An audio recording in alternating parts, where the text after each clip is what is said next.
مسیح یسوع میں سب کی سلامتی ہو۔ آج ہم خداوند کے کلام سے دیکھیں گے لوکا رسول کا انجیلی بیان اور اس کا 24واں باب اور اس کی 13ویں آیت سے خداوند کے کلام کی تلاوت کریں گے۔ نئے اہدنامہ کے اندر لوکا رسول کا انجیلی بیان اس کا 24واں باب اور اس کی 13ویں آیت میں کچھ یوں لکھا ہے، اور دیکھو اسی دن ان میں سے 2 آدمی اس گاؤں کی طرف جا رہے تھے جس کا نام اماوس ہے۔ وہ یروشلم سے تقریباً 7 میل کے فاصلے پر ہے، اور وہ ان سب باتوں کی بابت جو واقعہ ہوئی تھی آپس میں بات چیت کر رہے تھے۔ جب وہ بات چیت اور پوچھ پاچھ کر رہے تھے تو ایسا ہوا کہ یسوع آپ نزدیک آ کر ان کے ساتھ ہو لیا، لیکن ان کی آنکھیں بند کی گئیں، اس کو نہ پہچانی۔ اس نے سے کہا، یہ کیا باتیں ہیں جو تم چلتے چلتے آپس میں کرتے ہو؟ وہ غمگین سے کھڑے ہو گئے۔ پھر ایک نے جس کا نام کلوپاس تھا جواب میں اسے کہا، تو یروشلم میں اکیلا مسافر ہے جو نہیں جانتا جن باتوں اس دن میں کیا کیا ہوئی ہیں؟ اس نے اسے کہا، کیا ہوا ہے؟ انہوں نے اسے کہا، یسوع ناصری کا ماجرا جو خداوند اور ساری امت کے نزدیک کام اور کلام میں قدرت والا نبی تھا، اور سردار کاہنوں اور ہمارے حاکموں نے اس کو پکڑوایا تاکہ اسے قتل کا حکم دیا جائے اور اسے مصلوب کیا۔ لیکن ہم کو امید تھی کہ اسرائیل کو مخلصی دینے والا یہی دے گا، اور علاوہ ان سب باتوں کے اس ماجرا کو آج 3 دن ہو گیا ہے، اور ہم میں سے چند عورتوں نے بھی ہم کو حیران کر دیا جو سویرے ہی قبر پر گئی تھی اور اس کی لاش کو نہ پایا۔ پاک کلام کا پڑھا اور سنا جانا ہم سبوں کے لیے باعث برکت ہو۔ خدا ان کا شکر ہو۔ اب مسیح یسوع اپنے کہنے کے مطابق فقی فریسیوں کے حوالہ کیا جا چکا ہے، اسے مصلوب کیا جا چکا ہے، اس پر قتل کا حکم جاری کیا جا چکا ہے، اسے مصلوب کیا جا چکا ہے، اسے دفنایا جا چکا ہے، اور اس کی قبر پر بھاری پتھر کو رکھ دیا گیا ہے۔ جب یہ واقعہ ہوا تو شہر یروشلم کے اندر، فلسطین شہر کے اندر یہ باتیں ہر گھر کی زینت بن گیا تھا۔ یہ واقعہ ہر بیٹی، ہر بیٹے، ہر عورت، ہر چرچ، ہر ہیکل کے اندر اس واقعہ کو بڑے واشوا الفاظ میں بیان کیا جا رہا تھا۔ ایک انسان کو مصلوب کر دیا گیا۔ یہ واقعہ عام واقعہ نہیں تھا، یہ رومی حکومت میں بڑا عجیب واقعہ تھا کہ ایک بے قصور آدمی کو قصوروار بنا دیا گیا۔ یہ بڑا عجیب و غریب واقعہ تھا کہ عدالتیں تو دن میں کھلتی ہیں، رات کو کھول کر کسی کو مجرم قرار دیا جا چکا تھا۔ یہ بڑا عجیب واقعہ تھا کہ لوگ مرتے ہیں، لوگ دفنائے جاتے ہیں، لوگوں کی قبروں پر پھول رکھ کر لوگ آ جاتے ہیں، لیکن جب یسوع کی باری آتی ہے تو یسوع کی قبر پر ایک بھاری پتھر کو رکھ دیا جاتا ہے۔ یہ باتیں بڑی معیوب باتیں تھی، اور یہاں پر لوگوں کو شفا دیتا، بابرکت کرتا تھا۔ انہوں نے اسے کہا، یسوع ناصری کا ماجرا جو خداوند اور ساری امت کے نزدیک کام اور کلام میں قدرت والا نبی تھا، سردار کاہنوں نے پکڑا اور اسے مصلوب کر دیا تھا۔ وہ آپس میں باتیں کرتے جا رہے تھے کہ یہ کیسا ظلم ہے، کہ کیسا بہت بڑا واقعہ رونما ہوا ہے۔ کیا تجھے معلوم نہیں؟ کیا تو کوئی یروشلم میں پردیسی ہے؟ کیا تو نیا آدمی ہے؟ کیا تو انڈرسٹینڈ نہیں کرتا کہ رومی حکومت نے ایک آدمی کو جو کام اور کلام میں قدرت والا تھا اسے پکڑ کر مصلوب کر دیا؟ وہ کام میں اور اپنے کلام میں قدرت والا تھا۔ مسیح یسوع ایک سردار کہن کے گھر میں جاتا ہے اور اسے خبر ملتی ہے کہ اس کی بیٹی فوت ہو گئی ہے۔ وہ اپنے کام اور کلام میں قدرت والا ہے، اور جیسے اسے خبر ملتی ہے یسوع مسیح کہتا ہے، مجھے اس صوبیدار کے گھر لے جاؤ۔ اور جیسے ہی وہ یسوع مسیح اس کے گھر میں انٹر ہوتا ہے تو رونا ہے، چلانا ہے، ہلڑ بازی ہے، ماتم ہے، غمی ہے، لوگ رو رہے ہیں، اور یسوع جا کر اس بیٹی کے پاس کھڑا ہو جاتا ہے اور پہلی بات کہتا ہے، یہ بیٹی مری نہیں بلکہ سو رہی ہے۔ یسوع اس کا ہاتھ پکڑتا ہے اور اسے زندہ کر دیتا ہے۔ اور پھر یہ بات تمام دنیا میں پھیلتی جا رہی تھی۔ اب یسوع نے گھر میں اپنی قدرت کو ظاہر کیا ہے، ایک بیٹی کو زندہ کر دیا ہے، ایک صوبیدار کی نا امیدی کو امید میں تبدیل کر دیا ہے۔ اب یسوع مسیح کی شہرت پھیلتی جا رہی ہے، اور اب یسوع مسیح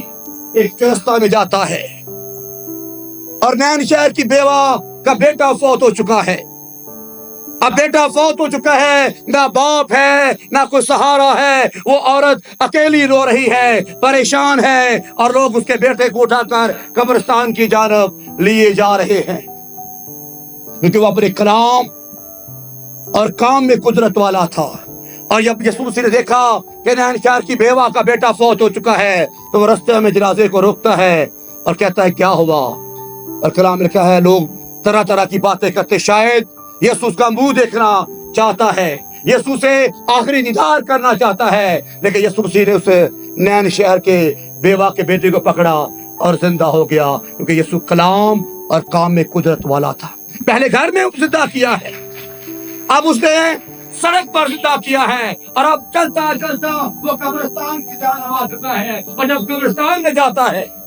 تو آواز آتی ہے، اے یسوع اس مردے کو ہاتھ نہ لگانا، اے یسوع یہ کام نہ کرنا، اے یسوع اب تو بدبو آ رہی ہے، اے یسوع یہ کام تیرے لیے مشکل ہو جائے گا۔ لوگ جانتے تھے کہ یسوع نے گھر میں زندہ کیا ہے، سڑک پر زندہ کیا ہے، اور اب قبرستان کی باری آ گئی ہے، اور جب یسوع سے قبرستان میں جاتا ہے تو پہلی آواز دیتا ہے، اے لازر لازر کفن سمیت قبر سے باہر نکل آتا ہے، کیونکہ وہ اپنے کام اور کلام میں قدرت والا ہے۔ اب یسوع کی باری آتی ہے، اور جب چوتھی باری آتی ہے کہ موت یسوع مسیح پر غالب آ جاتی ہے، اور کلام میں خدا کا بندہ پالوس کہتا ہے، اے موت اے قبر تیرا ڈنگ کہاں گیا؟ موت ہر آدمی کو ڈنگتی ہے، موت ہر آدمی پر غالب آ جاتی ہے، موت ہر آدمی کو گھیر لیتی ہے، اور کلام میں لکھا ہے قوت ہو 80 برس آخر میں پھر بھی فنا۔ اب یسوع کی باری آتی ہے، اور جب یسوع کو قبر میں رکھا جاتا ہے تو کلام میں لکھا ہے 3 دن کے بعد یسوع مردوں میں سے جی اٹھتا ہے، اور شاگرد اور عورتیں اور اس کی جو بیٹیاں تھی اس کے ساتھ جو خدمت کرتی تھی وہ روتی ہیں، چلاتی ہیں، اور اس قصے کو یاد کرتی ہیں کہ جب وہ صوبیدار کے گھر میں تھا تو بیٹی کو زندہ کر رہا ہے، جب وہ سڑک پر تھا تو نین شہر کے بیٹے کو زندہ کر رہا ہے، جب وہ بیتنیہ کے اندر ہے تو وہ لازر کو زندہ کر رہا ہے، وہ تمام ماجرے کو یاد کر رہی ہوتی ہے، اور آپس میں باتیں کرتی جا رہی ہوتی ہیں کہ شاید قبر پر سے پتھر کون اٹھائے گا، کون ہمیں قبر کی جانب جانے دے گا۔ اتنا ڈر ہے، خوف ہے، دہشت ہے، پریشانیاں ہیں، اور آپس میں بڑی پریشان ہیں، کون ہمیں یسوع کی قبر پر جانے دے گا، کون اس بھاری پتھر کو لڑکائے گا؟ تو کلام میں لکھا ہے یسوع جو اپنے کام اور کلام میں قدرت والا ہے، اسے موت اور قبر پر فتح پائی، اور وہ اپنے کہنے کے مطابق جی اٹھا۔ جب وہ جی اٹھا تو وہ شاگرد جو مایوس تھے، وہ شاگرد جو پریشان ہو چکے تھے، ظاہری بات ہے جب کوئی مرگ ہوتی ہے تو ہر آدمی روتا ہے، چلاتا ہے، اس کی یاد میں اس کی باتوں کو یاد کرتا ہے، مائیں بہنیں بیٹیاں بھائی اسے یاد کرتے ہیں، اس کا ٹائم ایسا تھا، وہ ایسے بولتا تھا، وہ ایسے بیٹھتا تھا، وہ ایسے چلتا تھا۔ یہ سینیریو بھی یسوع مسیح کی موت پر ہمیں نظر آتا ہے، لوگ یاد کر رہے ہیں، لوگ یاد کر رہے ہیں کہ وہ کیسا تھا، وہ اپنے کام اور کلام میں قدرت والا تھا۔ رومیوں نے پکڑا، اسے مار دیا، رومیوں نے پکڑا، اس پر ناجائز کیس جاری کر دیا اور اسے مصلوب کر دیا، اور کلام میں لکھا ہے جب یسوع مسیح زندہ ہوا، یہ واحد ہستی ہے جو دنیا میں پورے مذاہب میں یسوع مسیح موت اور قبر پر فاتح ہوا، جو اندر کی باتیں آ کر مجھے اور آپ کو بتا رہا ہے، وہ باتیں بتا رہا ہے کہ تم خوف نہ کرو، تم پریشان نہ ہو، تم دکھی نہ ہو، میں مر گیا تھا، اب زندہ ہوں اور عبدالآباد زندہ رہوں، میں عبدالآباد زندہ رہوں گا۔ وہ پہلی بات کہتا ہے، وہ اپنے شاگردوں کو سلامتی کی باتیں کہتا ہے۔ جب کوئی مر جاتا ہے سلامتی ختم ہو جاتی ہے، رونق ختم ہو جاتی ہے، ماتم ہے، دکھ ہے، یادیں رہ جاتی ہیں۔ جب یسوع مسیح زندہ ہوتا ہے تو وہ شاگردوں سے پہلی بات کہتا ہے، وہ یہ باتیں کر ہی رہے تھے کہ یسوع آپ ان کے بیچ آ کھڑا ہوا اور ان سے کہا، تمہاری سلامتی ہو، تمہاری سلامتی ہو، تم سدا سلامت رہو، دیکھو میں زندہ ہو گیا ہوں، اب میں تمہیں سلامت دیکھنا چاہتا ہوں۔ کوئی انسان، کوئی ولی، پیغمبر، کوئی محدث، کوئی سندس، کوئی آج تک اس طرح کی بات نہیں کہہ سکا کہ وہ مردوں میں سے زندہ ہوا اور آ کر اپنے بہنوں کے ساتھ، بھائیوں کے ساتھ، حواریوں کے ساتھ اس طرح کی بات کہے کہ تمہاری سلامتی ہو۔ وہ پہلی بات آ کر اپنے شاگردوں کے ساتھ جو بکھر گئے تھے، جو ٹوٹ گئے تھے، جو گمراہ ہو چکے تھے، جو پریشان ہو چکے تھے، یسوع مسیح نے ان 11 کو اکٹھا کیا، ان بہنوں بیٹیوں کو اکٹھا کیا اور آ کر ان کے بیچ میں کھڑا ہو گیا اور پہلی بات کہی کہ تمہاری سلامتی ہو، تم پر سلام ہو، تم سدا سلامت رہو، جس کام کو ہاتھ لگاؤ خدا وہ تمہیں بابرکت کرے۔ یہ جیوتے کے پہلا واقعہ تھا کہ یسوع اپنے شاگردوں کے پاس آتا ہے اور ان کے ساتھ سلامتی کی بات کرتا ہے۔ حالانکہ ماں تو ٹوٹ چکی ہے، مریم مگدلینی تو پریشان ہے، یعقوب کی ماں یوحنا تو پریشان ہے، پطرس الگ پریشان ہے، یوحنا الگ پریشان ہے، لیکن جب یسوع مسیح ان کے درمیان آ کھڑا ہوتا ہے تو پہلی بات سلامتی کی کرتا ہے۔ اور پھر بھی وہ لوگ جب ان کے درمیان آ کر کھڑا ہو جاتا ہے تو کلام کہتا ہے لوگ آپس میں شک کرتے ہیں، پریشان ہو جاتے ہیں، شاید یہ بھوت ہے، شاید یہ اس کا کوئی عکس ہے، شاید یہ ہمارا خواب ہے، شاید ہم رویا میں اپنے مسیح کو دیکھ رہے ہیں، شاید ہم یہ کوئی اپنی آنکھوں کے سامنے اس کو یاد کرتے ہوئے اس کو دیکھ رہے ہیں۔ لیکن کلام میں لکھا ہے مگر انہوں نے گھبرا کر اور خوف کھا کر یہ سمجھا کسی روح کو دیکھتے۔ اس نے ان سے کہا تم کیوں گھبراتے ہو اور کس واسطے تمہارے دل میں شک پیدا ہوتا ہے؟ میرے ہاتھ اور پاؤں دیکھو، میں وہی ہوں، مجھے چھو کر دیکھو، کیونکہ گوشت روح کے گوشت اور ہڈی نہیں ہوتی جیسا مجھ میں دیکھتے۔ وہ شاگردوں کو بار بار اس بات کی دلیری دے رہا تھا کہ مجھے بھوت نہ سمجھو، مجھے کوئی رویا خواب نہ سمجھو، میں تو یقینی طور پر زندہ ہو چکا ہوں، میری ہڈیوں کو دیکھو، میرے گوشت کو دیکھو، میں تمہارے سامنے ایز اٹ از کھڑا ہوں اور تم سے بات کر رہا ہوں، تمہارے ساتھ ہمیشہ کی زندگی کی باتیں کر رہا ہوں۔ اور پھر لکھا ہے شاگردوں کو یہ باتیں بالکل عام معلوم ہوئی کہ شاید اس نے کہا تھا اب زندہ ہوگا نہیں ہوگا، اب یہ کس طرح کا واقعہ ہوگا، لیکن پھر وہ کہتا ہے اور یہ کہہ کر اس نے انہیں اپنے ہاتھ اور پاؤں دکھائے۔ جب مارے خوشی کہ ان کو یقین نہ آیا تو تعجب کرتے تھے، اور اس نے اسے کہا یہاں تمہارے پاس کچھ کھانے کو ہے؟ انہوں نے اسے بھونی ہوئی مچھلی کا قتلہ دیا، اس نے ان کے روبرو کھایا۔ جب شاگرد ہنس رہے ہیں، پریشان ہیں کہ شاید رویا ہے، خواب ہے، یسوع مسیح کہہ رہا ہے میرے ہاتھ دیکھ لو، میرے گوشت کو دیکھ لو، میرے بدن کو دیکھ لو، اگر تمہارے پاس کچھ کھانے کو ہے تو وہ مجھے دو تاکہ میں کھاؤں، تاکہ تمہیں یقین آ جائے کہ میں وہی یسوع ہوں، میں وہی مالک ہوں، میں وہی خدا ہوں جو اپنے کام اور کلام میں قدرت والا تھا، میں وہی ہوں جو نہنچار کی بیوہ کو زندہ کرتا ہے، اس کے بیٹے کو زندہ کرتا ہے، میں وہی ہوں جو صوبیدار کی بیٹی کو زندہ کرتا ہے، یہ وہی ہے جو بیتنیہ کے لازر کو زندہ کرتا ہے۔ وہ کہتا ہے مجھے کچھ کھانے کو دو، مجھے کھانے کو دو تاکہ تمہاری جو گھبراہٹ ہے، شک ہے، تمہارا دور ہو جائے۔ اور اس کے بعد انہوں نے کہا جب انہوں نے یقین کر لیا، یسوع مسیح نے کہا اب تم گواہی دو، اب تم بیان کرو, لوگوں کو بتاؤ کہ یسوع اپنے کہنے کے مطابق جی اٹھا ہے. تم نے گواہی دینی ہے, یہ ارشاد اعظم بن جائے گا, یہ میری وصیت بن جائے گی کہ جاؤ, جا کر ساری قوموں کو شاگرد بناؤ اور انہیں باپ اور بیٹے اور روح القدس کے نام سے بپتسمہ دو, اور انہیں اس بات کی تعلیم دو کہ میں دنیا کے آخر تک تمہارے ساتھ ہوں. خدا نے مجھے اور آپ کو گواہ بنایا ہے, اس کے مصلوب ہونے کا گواہ بنایا ہے, اس کے موت اور قبر پر فاتح ہونے کا گواہ بنایا ہے, اس کے جی اٹھنے کا گواہ بنایا ہے. اور پھر لکھا ہے, پھر اس نے ان کا ذہن کھولا تاکہ کتاب مقدس کو سمجھے, اور ان سے کہا, یوں لکھا ہے کہ مسیح دکھ اٹھائے گا اور تیسرے دن مردوں میں سے جی اٹھے گا, اور یروشلم سے شروع کر کے سب قوموں میں توبہ اور گناہ کی معافی کی منادی اس کے نام کی جائے. تم ان باتوں کے گواہ ہو,